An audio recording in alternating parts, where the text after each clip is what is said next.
세미나 네 번째로 하나님이 빚으시는 사람, 하나님이 빚으시는 사람이라는 제목으로 말씀을 나누도록 하겠습니다. 하나님께서 교회를 세우시고 난 뒤에 초대교회 가운데에 여러 가지 분류의 직분을 우리에게 주셨어요. 각 어떤 서신서마다 명칭들이 여러 가지 달라지는 것을 보게 됩니다. 어떤 부분에는 집사가 나오기도 하고 선지자 나오기도 하고 교사도 나왔는데 오늘 본문에서는 상당히 많이 나옵니다. 어떤 사람은 사도로, 어떤 사람은 선지자로, 어떤 사람은 복음 전하는 자로, 어떤 사람은 목사와 교사로 삼았으니라고 되어 있죠. 이 다섯 가지의 나온 이 직분 가운데 공통적인 부분이 있어요. 공통적인 부분 혹시 발견한 적 있습니까? 뭐와 관련되어 있어요? 전부 말씀, 복음 증거하는 일에 다 관련되어 있는 사람입니다. 물론 지금은 사도와 선지자는 없습니다만은 그러나 모든 이 사도, 선지자, 복음 전하는 자, 목사, 교사 모든 성도들에 해당되는 부분이지만 공통적인 부분이 뭐냐면 주의 복음을 증거하는 사람이고 가르치는 사람이고 알리는 사람을 의미해 주고 있어요. 그러므로 모든 성도들이 모든 일꾼임을 알 수가 있게 되지요. 하나님께서는 왜 교회 가운데 일꾼을 세우시는가? 우리가 오늘 본문을 통해서 살펴보기를 원합니다. 리차드 포스트라는 목사님이 영적 훈련과 성장이라는 제목을 쓰셨어요. 이 책에 보면 하나님의 일꾼은 단순한 종교적 직분자가 아니라 성령의 능력으로 움직이는 하나님 나라의 도구이다라고 표현하고 있어요. 하나님의 일꾼은 단순한 종교적 직분자가 아니라 성령의 능력으로 움직이는 하나님 나라의 뭐라고 되어 있어요? 도구다라고 되어 있어요. 도구라 하니까 난 도구, 이 어떤 물건인가 라고 생각할 수 있지만 하나님이 쓰임받는 부분이라는 말이죠.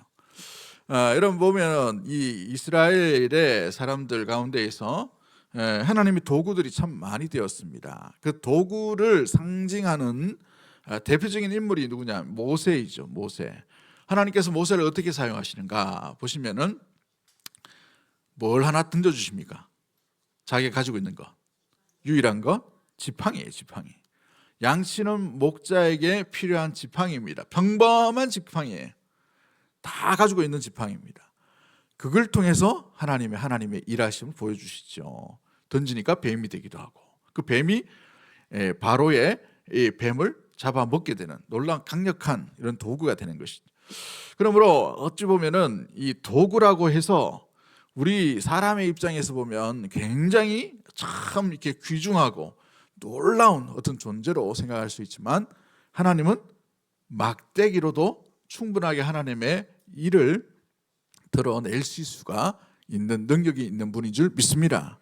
그러므로 도구라는 말은 하나님의 입장에서 보면 지팡이와 같은 거예요. 던져놓으면 아무 쓸모도 없지만 하나님이 붙드시면 이것이 하나님의 능력과 하나님의 임재하심과 하나님의 역사하심과 하나님의 고치심과 하나님의 돌보심과 하나님의 놀랍게 함께 하신 승리의 놀라운 상징물이 될 수가 있다라는 사실이죠. 그런 의미에서 우리 믿음의 성도 여러분 마찬가지입니다. 우리가 도구로서 하나님 앞에 부르심을 받았어요. 여러 도구로 부르심을 받았는데 어떤 이에게 하나님께서는 승리를 맛보게 하시고 어떤 이들에게 하나님께서 기적을 맛보게 주실 것이고 하나님의 어떤 도구를 통하여서는 하나님의 일되심을 나타내시고 하나님의 사랑을 드러낼 수도 있고 하나님께서 길 여심을 나타내 볼 수가 있다라는 사실이죠. 그러므로 주의 손에 온전히 붙들려 있는 성령의 도구가 되는 우리 사랑하는 대구 동성의 모든 일꾼들이 되기를 주의 이름으로 간절히 축복합니다. 그러므로 교회는 이 도구로서의 귀중한 자세가 필요한 것이죠. 맡겨야 되는 겁니다. 맡겨진 도구가 되어야 됩니다. 덜 맡겨지면 어떻게 됩니까? 그냥 막대기에 불과할 수밖에 없어요. 막대기가 하나님 손에 들려 있어야 진정한 하나님의 도구가 되지 막대기가 우리의 어떤 고집이나 의지나 생각이나 맡겨지지 못한 그 상태로 주어져 있으면 평범한 도구가 될 수밖에 없는 것이죠. 그러므로 주의 손에 맡겨진 하나님의 능력으로 말미암아 쓰임받는 아름다운 도구로 날마다 나아가는 우리 믿음의 모든 권속들이 되기를 주의 이름으로 간절히 축복합니다. 그러기에 이와 같은 귀한 직분들을 통해서 하나님께서 기대하시는 것이 무엇입니까? 교회의 헌신과 책임감과 귀한 마음과 정성과 물질을 드림으로 말미암아 이것이 단순한 의무가 아니라 하나님이 우리를 통해 일하시는 방법이 된다는 사실입니다. 우리의 시간을 드림으로 하나님의 일하심의 방법의 도구가 되는 거예요. 그죠? 우리의 지혜를 통해서 하나님의 일하심의 도구가 되는 것입니다. 우리의 마음 가운데에 긍휼히 여기는 마음, 불쌍히 여기는 마음, 사랑하는 마음을 통해 하나님의 일하심의 도구가 되는 거예요. 국수를 안 드셨나? 오늘 아멘이 별게 없네. 할렐루야. 여러분, 우리가 어떻게 하나님 앞에 맡겨지는가? 하나님이 이 헌신을 받으시고 하나님이 우리의 마음을 받으실 때에 하나님이 빚어나가신다는 말이죠. 그 인내함, 충성됨, 온유함, 그걸 통해서 하나님은 하나님의 나라, 교회를 온전히 세워나가시는 줄 믿습니다. 내어드림, 맡겨짐 가운데 아름답게 일어나게 되는 것입니다. 그래서 오늘 본문을 통해서 하나님이 우리를 어떻게 세우시고 헌신을 통해 어떤 계획을 세워나가시는지를 말씀을 통해서 묵상하도록 합니다. 시간이 되는 대로 하고 이렇게 모자라면 다음 주 시간으로 연기하도록 그렇게 하도록 합니다. 첫 번째, 우리 하나님께서 주시는 것이 무엇입니까? 대장장이의 불꽃을 한번 생각해 보세요. 여러분, 이 풀무질 할 때에 대장장이가 쇠를 끊을 때에 쇠가 굉장히 달궈질 때 꺼내가지고 뭘 합니까? 다듬질을 하죠. 망치를 엄청나게 두드립니다. 그죠? 수백 번 두드리고 수천 번 두드려야 아주 좋은 명품 금이 나오기도 하고 도구가 나올 수가 있어요. 이 다듬질이나 이 당금질이나 이걸 잘 하지 못하면 어떻게 됩니까? 잘 쓸 수가 없어요. 쓰다가 부러져 버리는 것이죠. 이게 다듬질에 빚으시는 과정 가운데 있는 것을 보게 됩니다. 무엇으로 우리를 빚으실까? 주님께서 우리의 중심을 하나님께 드릴 때에 그 중심을 보시고 우리를 그 마음들, 시간들, 또 생각들, 중심들, 우리가 드리는 헌물과 헌신과 또 봉사와 이 모든 것들이 우리를 빚으시는 과정 가운데 있음을 보게 됩니다. 로마서 12장 1절 말씀 가운데에 그러므로 형제들아 내가 너희 하나님의 모든 자비하심으로 너희를 권하노니 너희 몸을 하나님이 기뻐하시는 어떤 제물로 드리라 라고 되어 있어요. 바꿔주세요. 화면으로.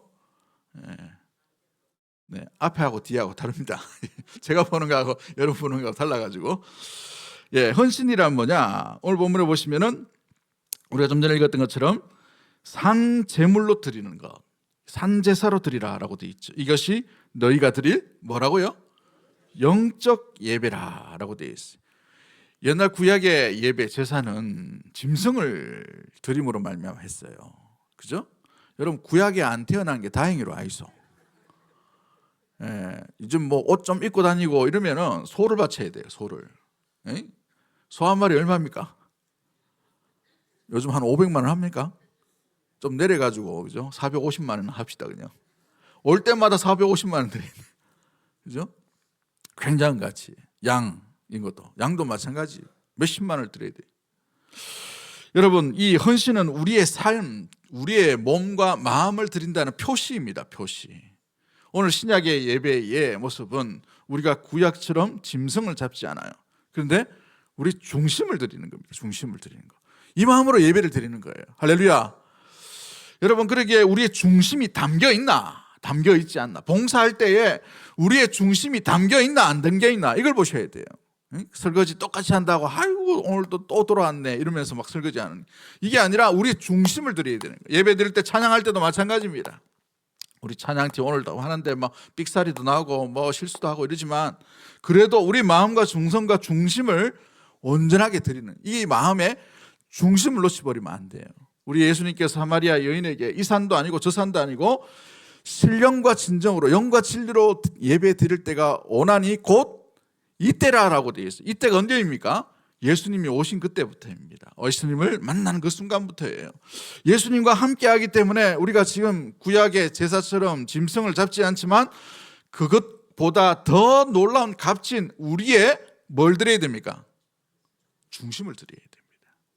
그러므로 이 우리의 시간을 드릴 때에 우리 중심을 드리고 있는가를 점검하지 않으면 자칫 잘못하면 신약 시대에 예수님이 그토록 미워하고 그토록 질책하시고 그토록 엄청난, 신약에 보면 엄청난 욕을 하신 부분들이 있죠. 독사의 자식들아 했던 것, 그와 같은 외식하는 자가 되어버려요. 여러분, 우리가 굳은 일을 할 때가 있어요. 뭐 청소를 하거나 아니면 주차장 일을 할 때에도 마찬가지. 추운 날씨에 주차를 좀 삐뚤하게 됐어요. 마음에 열받는단 말이죠.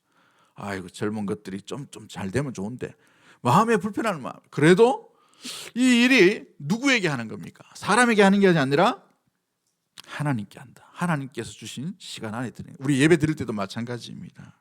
예배 드릴 때에 우리가 반듯하게 앉아있고 졸지 않고 앉아있고 우리가 어떤 생각 가운데에 그냥 있다고 해서 중심을 드리는 게 아니에요. 우리의 온 마음과 온 이 생각과 온 방향이 누구에게 향해야 됩니까? 하나님께 향할 수 있는 그 마음이 되어야 되는 것이죠. 그게 우리의 중심으로 드리는 예배, 헌신의 모습이라는 사실입니다. 그리고 헌신은 단순한 봉사가 아니라 우리의 몸과 마음을 하나님께 드리는 참된 행위가 되는 것이에요. 대장장이가 쇠를 불에 넣고 망치질을 합니다. 많이 두드릴수록 더 단단하게 또 담금질하고 또 담금질하고 또 담금질하고, 하나님은 우리의 헌신을 통해 우리를 다듬어 가시는 거예요. 귀찮은 일, 하찮은 일, 의미 없어 보이는 그 일을 통해서 하나님은 영광 받으시겠다라고 말씀하시고, 또 우리를 하나의 사람으로, 하나의 자녀로, 하나님께서 쓰실 만한 귀한 도구로 온전히 사임받고 사용하게 가신다는 사실이죠. 다윗을 한번 보십시오. 다윗이 그냥 이스라엘의 왕으로 세워지지 않았어요. 아브라함이 그냥 믿음의 조상으로 온전히 단번에 세워지지 않았다는 말이죠. 아브라함이 아브라함 되기 위해 25년의 세월이 기다려져야 됐고, 아들 낳고 난 뒤에도 10여 년이 지나고 난 뒤에 그때의 아들까지도 바칠 수 있는 믿음이 있는지 없는지 확인하는 그 순간을 통과하고 난 뒤에, 그 헌신의 과정을 통과하고 난 뒤에 네가 과연 믿음의 사람이구나, 믿음의 조상이구나 해서 마지막 이 본문에 보시면 아브라함에게 놀라운 축복을 이삭을 바치고 난 뒤에 하나님께서 약속하셔요. 할렐루야. 여러분, 이 헌신은 하나님께서 우리에게 주는 테스트일 수가 있어요. 아무나 헌신하는 게 아니라는 말이죠. 감정적으로 동해가지고 욱해가지고 하는 게 아니에요. 우리의 마음이 주님을 향할 때 주님께서 우리를 빚으시는 그 과정 가운데에 나타나는 반응과 현상이 헌신으로 드러남으로 말미암아 우리 하나님께서 당근질하시고 망치질하실 때에 헌신으로 말미암아 하나씩 하나씩 비워져 감으로 십자가도 짊어질 수 있고 장성한 분량까지 온전히 만들어 가시는 이 과정이 헌신 가운데 있다라는 사실을 잊지 않는 우리 믿음의 모든 가족들이 되기를 주의 이름으로 간절히 축복합니다. 그러기에 헌신은 우리 사람이 볼 때에도 마찬가지고 하나님 보실 때에도 정말 귀한 거예요. 사람이 볼 때는 쉬운 방법이 아니에요. 아들을 바치라, 이건 쉬운 일이 아닙니다. 그죠? 마음 가운데, 중심 가운데에 했던 그 모든 모습들이 온전하게 뭘 요구하시는 거예요? 과연 하나님을 닮아가고 있는가? 우리는 헌신을 위해서, 헌신으로 인해서 뭘 기대하는가를 잘 점검해 보아야 됩니다. 여러분, 헌신해서 뭘 기대합니까? 목사가 좀 알아주는 거 기대합니까? 그러면 맨날 요 앞에 서 있어. 그냥 제가 알아줄게. 다 알죠? 그게 아니에요. 우리의 헌신의 목적이 뭔가를 잘 보셔야 돼요. 사람에게 드러남과 칭찬받는 거 아니에요. 하나님의 형상으로 하나님을 닮아가는데 헌신의 목적을 둘 수 있게 되기를 주의 이름으로 간절히 축복합니다. 나는 이 봉사를 함으로 하나님의 자녀로 빚어져 가고 있고, 하나님께서는 이 섬김과 헌신과 봉사를 통해서 나를 하나님의 자녀답게 만들어 가고 계시는구나라는 마음을 가지는 우리 믿음의 모든 가족들이 되기를 주의 이름으로 간절히 축복합니다. 만들어져 갈 때에 중요한 자세가 있습니다. 어느 날 찰스 스펄전이라는 목사님 앞에 젊은 청년이 하나 오게 되었어요. 이 청년이 와서 이 목사님 앞에 자기의 고민을 이야기하는 것이죠. 저는 하나님께 온전히 헌신하고 싶은데 어떤 방법이 좋겠습니까? 저는 건강도 없고 물질도 없고 너무 연약한데요 라고 이렇게 말하는 것이었습니다. 그럴 때 스펄전 목사님이 그 청년을 향해 이렇게 말합니다. 하나님께서는 연약한 자를 늘 사용하셨습니다. 아브라함도 이삭도 야곱도 모세도 다윗도 연약한 자였습니다. 그러나 그들의 공동적인 특징이 있는데 하나님께 전적으로 그 인생을 맡겼던 사람입니다. 그렇습니다. 그분의 손에 맡겨질 때에 하나님의 손에 맡겨진 도구는 가장 강력한 도구가 될 것입니다 라고 되어 있어요. 주의 일을 한다고 주께 맡기지 않고 주의 일을 할 수가 없습니다. 조그마한 청소 하나 하는 것도, 교회 일을 하는 것도 주님 나라 위에 여러분의 직장 속에서 하나님을 드러내는 아름다운 모습들도 마찬가지예요. 주님께 내 인생과 내 삶과 내 시간과 내 물질과 내 모든 은사와 내 어떤 가지고 있는 모든 것들이 다 주님 손에 달려있고 주께 맡기지 못할 때에는 그것이 하나님이 사용하시는 도구가 될 수가 없는 것이죠. 모세에게 왜 끊임없이 죽을 때 동안 이 지팡이를 짊어지고 가게 하셨을까요? 실물교육이에요. 실물교육. 네가 어떤 자인지 돌아보게 하는 거예요. 하나님이 쓰시는 막대기에 불과한 거예요. 막대기. 그러나 하나님이 쓰시기 때문에 그 막대기를 들 때에 홍해가 갈라지고 그 막대기를 들 때에 이 놀라운 이 적군들을 쳐부술 수 있는 놀라운 강력한 도구가 될 수가 있는 것이지요. 나는 내가 섬기고 있는 자리에서 찬양되면 찬양대, 우리 또 찬양팀인 찬양팀, 방송실인 방송실, 우리 예배 드리는 이 자리 가운데에서 주님께 내 모든 마음의 준비와 내 마음의 중심을 내어 맡기고 주님을 섬기고 있는지 우리 자신을 점검해 갈 수 있는 우리 모든 가족들이 되기를 주의 이름으로 간절히 축복합니다. 내 헌신을, 내 섬김을 방해하는 요소는 무엇인지를 찾으셔야 돼요. 습관이 잘 안 돼 있으면 어떤 경건의 훈련을 하셔야 됩니다. 인내가 쉽지 않으면 인내할 수 있는 습관을 들이셔야 돼요. 또 무엇보다도 마음 가운데 좋은 생각을 가질 수 있도록 항상 주의 나라는 소망으로 마음을 잡으셔야 됩니다. 부정적이거나 원망이나 염려나 걱정의 마음이 아니라 걱정하지만 다시 소망으로 나가는 것이 믿음의 성도가 품어야 될 마음인 줄 믿습니다. 왜요? 주 예수 그리스도께서 구름 타고 우리에게 오실 것을 분명히 약속하셨기 때문에 그런 거예요.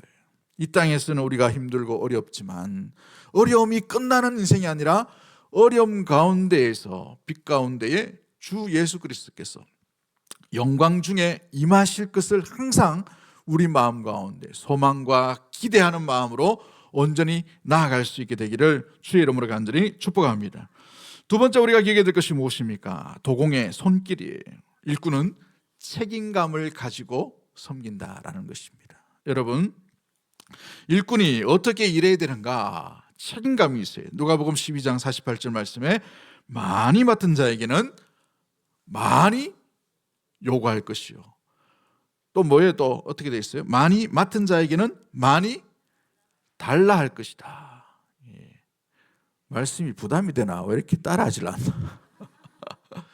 많이 맡은 자에게는 많이 요구할 것이요. 많이 맡은 자에게는 많이 달라고 한다고 되어 있어요. 하나님의 일꾼은 단순한 자원봉사자가 아니에요. 여러분, 자원봉사로 하면은 착각할 수 있습니다. 우리는 하나님 나라에 우리 것을 드림으로 섬기는 거예요. 자원봉사는 내 시간 남는 것 때문에 이렇게 떼주는 거예요. 자원봉사는. 근데 우리는 하나님 나라 가운데 내 것이 아니라 하나님 것인 줄 알고 하나님께 드림으로 말미암아 섬기는 일입니다. 할렐루야. 그래서 이 모습들 가운데 믿음의 성도들의 아름다운 섬김은 위대한 섬김이에요.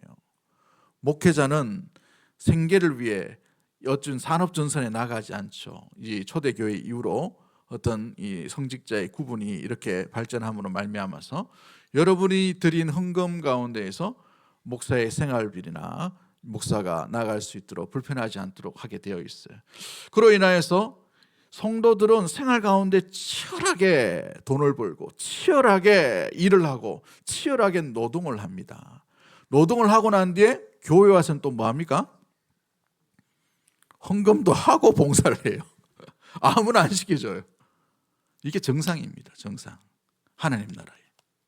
여러분, 우리는 우리 게 아니라 하나님께서 주셨으니 하나님 것을 드림으로 말미암아 섬기는 것이 하나님 나라의 일꾼인 줄 믿습니다. 그러므로 말미암아 그 일꾼에게 가장 강력하게 요구되는 것이 뭐냐면 책임감이에요. 책임감을 가진 하나님의 도구라는 사실이죠. 하나님은 우리에게 은사도 주시고 역할도 주시고 달란트도 주시고 지혜도 주시고 명철도 주시고 여러 가지를 주셨어요. 우리는 그것을 사용해서 성도를 온전하게 하고 교회를 온전히 세워가야 될 줄 믿습니다. 많은 회사들이 직원을 뽑을 때에 여러분 중요하게 보는 관점이 있어요. 이 말씀 준비하다가 진짜 그런지 아닌지 제가 한번 자기소개서라는 것을 한번 쭉 찾아보게 되었어요. 쭉 찾아보니까 한 열 몇 개를 찾아보니까 대부분이 특징이 뭐냐면 그 자기소개서에 이 직장 상사나 그 직원이 뽑는 면접관의 기준이 여러 가지가 기준이 있겠지만 공통된 기준이 있어요. 그 공통된 기준이 뭐냐면 저 직원 뽑아가지고 정말 회사에 도움이 될까? 이걸 뽑는데 그 도움 될까라는 기준의 첫 번째가 뭐냐면 책임감이에요. 책임의식이 많은 사람은 맡겨진 일에 대해서 완수하는 자세가 다르다고 합니다. 단순히 일을 하는 것이 아니라 책임감을 가지고 일하게 되어 있기 때문에 그렇죠. 뭔가 하나의 일을 할 때에 그냥 주어진 대로 일하는 것이 아니라 주어진 것 가운데에서도 최선을 다하고 책임감 있게 끝까지 그 일을 완수하려고 하는 아름다운 동기가 분명히 주어져 있는 사람이 책임의식이 있는 사람이라는 사실이죠. 책임감과 열심은 그래서 서로 뗄래야 뗄 수가 없는 단어이라는 것이죠. 열심이 없는데 책임감이 있다. 거짓말입니다. 책임감이 없는데 열심히 한다. 그것도 좀 아이러니예요. 책임감이 강하면 집중하기 때문에 그 일에 물론 모습과 모양은 다르겠지만 굉장히 집중을 하고 열심을 합니다. 저는 설교 준비하기 위해서 요즘은 챗 GPT 이게 들어보셨나 모르겠는데 좋은 도구예요. 좋은 도구.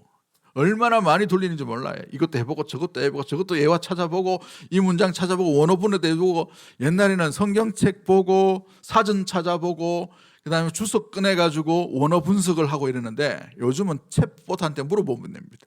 이 원어 분석을 어떻게 되니 하면 30초에 쫙 다 해놔줘요. 그래서 이걸 보면서 이제 IQ 시대가 아니라 이걸 얼마나 활용하는가.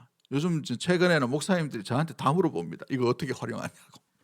제가 막 가르쳐 주기도 하고. 그래서 이 설 주간에 노래도 하나 만들고 영상도 하나 만들었어요. 영상 하나 보여드리도록 합시다.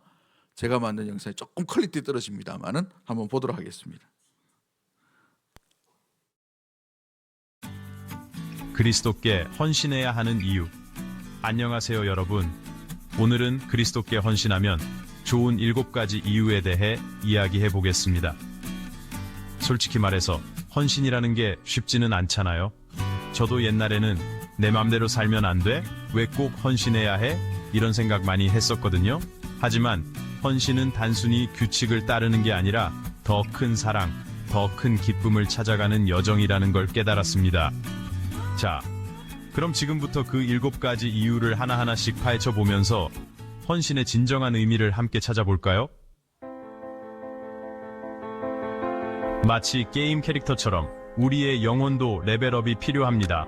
그리스도께 헌신하면 더 높은 차원의 사랑, 지혜, 그리고 힘을 경험하며 영적으로 성장할 수 있습니다. 세상살이에 지쳐 힘들 때 그리스도는 마치 따뜻한 아랫목 같은 평화와 안식을 선물합니다. 진정한 마음의 평화를 원한다면 헌신. 같은 곳을 바라보는 사람들과 함께 한다는 것 얼마나 든든한가요? 그리스도 안에서 서로 사랑하고 지지하는 공동체는 삶에 큰 힘이 됩니다. Chapter 4. 인생 내비게이션, 도덕적 지침, 험난한 세상, 갈림길에서 어떤 선택을 해야 할지 고민될 때 그리스도의 가르침은 삶의 나침반이 되어 올바른 길로 인도해 줍니다. Chapter 5. 나는 왜 사는 걸까? 막막하고 방황될 때 그리스도께 헌신하면 우리 삶의 진정한 목적을 깨닫고 더욱 의미 있는 삶을 살 수 있습니다. Chapter 6. 그리스도의 사랑을 경험하면 세상을 향해 더 큰 사랑과 자비를 베풀 수 있게 됩니다. 세상을 바꾸는 놀라운 변화, 바로 헌신에서 시작됩니다. Chapter 7. 죽음 이후에도 계속되는 삶, 그리스도께 헌신하면 영원한 생명을 얻고 영원한 기쁨을 누릴 수 있습니다. 이보다 더 큰 선물이 있을까요? 이 사항으로 그리스도께 헌신하면 좋은 7가지 이유에 대해 알아보았습니다. 어떠셨나요? 헌신, 이제 조금은 다르게 느껴지시나요? 사실 헌신은 짐이 아니라 더 큰 행복, 더 큰 사랑을 향해 나아가는 멋진 도전이라고 생각합니다. 여러분도 그리스도께 헌신하여 더 나은 삶을 살아가시길 바랍니다. 감사합니다. 감사합니다. 신기하죠? 예, 2분 만에 만듭니다. 2분 만에. 제가 이렇게 대사를 넣으면 영상을 조합을 해줘요. 근데 영상을 이렇게 퀄리티 있게 좀 유료면 더 좋게 나오고, 저는 무료로 2개 이렇게 공짜로 받을 수 있는데 2개를 하다 보니 이렇게 만들어 봤는데 예화로 쓸 수 있도록, 영상으로 쓸 수 있도록 동영상, 유튜브 쇼트도 만들 수 있고, 또 4분짜리, 30분짜리, 20분짜리도 만들 수 있는 부분입니다. 아무튼 그리스도께 헌신하는 그 놀라운 것, 뭘 이야기하고 있습니까? 그리스도께 헌신한다라는 것은 책임감이 있는 행동이라는 사실입니다. 책임감이 없으면 그리스도께 헌신할 수가 없는 것이죠. 그렇다면 책임감이 뭔가? 있어야 할 곳에 해야 할 일을 하는 것이 바로 책임감이다라고 말합니다. 각자가 자기 자신의 자리에 맡은 바 최선을 다하는 것이 책임 있는 자의 삶이요 태도의 모습인 것이죠. 내게 맡겨진 자리에서 최선을 다하고 책임을 다하기에 사랑 가운데 거하게 됩니다. 내게 맡겨진 자리에서 최선을 다하고 책임이 있기 때문에 인내하는 거예요. 아무나 참을 수 있는 것이 아니죠. 내게 맡겨진 자리에서 최선을 다하고 책임감 있게 하다 보니 밑에 있는, 옆에 있는 함께하는 성도들을 아낍니다. 긍휼히 여깁니다. 불쌍히 여깁니다. 사랑하게 되죠. 돌보게 됩니다. 섬기게 됩니다. 무엇보다도 그 일들 가운데 자원하는 삶을 온전히 살아가게 됩니다. 윈스턴 처칠이란 이 정치가가 이렇게 말합니다. 위대한 대가는 책임이다. 위대함의 대가는 책임이다. 여러분, 누구나 다 위대해지려고 하고 누구나 다 드러나기를 원합니다. 그러나 책임지려고 하는 사람은 점점 줄어드는 것이 오늘날의 우리의 모습이지요. 친구와의 관계 가운데 책임감이 있으면 그 친구를 끝까지 돌보고 지지하고 사랑하게 됩니다. 함께하게 되죠. 약속을 지킵니다. 하나님과의 관계에서, 교회와의 관계에서 책임감을 가지면 어떨까요? 내 형편과 내 상황이 좋지 못한다 하더라도 주님이 맡기시고 주님이 부탁하신 그 일 가운데에 충성을 다하게 됩니다. 책임감 있게 그 자리를 지켜가게 되는 것이죠. 주님과의 관계 가운데에서 우선순위를 한 번도 혼동하지 아니하고 그 일 가운데 최선을 다하게 됩니다. 보이지 않는 곳에서도, 누가 알아주지 않는다 하더라도, 드러나지 않는 곳에서도 묵묵히 자기 자신을 하나님께 드리는 책임감을 온전히 간직하고 살아가게 됩니다. 사서삼경에 이런 고전을 제가 인용을 잘 안 합니다만은 제가 봤던 기억이 나는 그 부분이 있어요. 사서삼경 중에 중용이라는 책이 있는데 그 중용 23장에 보면 이런 글이 있습니다. 좀 긴데 한번 들어보십시오. 작은 일도 무시하지 않고 최선을 다해야 한다. 작은 일에도 최선을 다하면 정성스럽게 된다.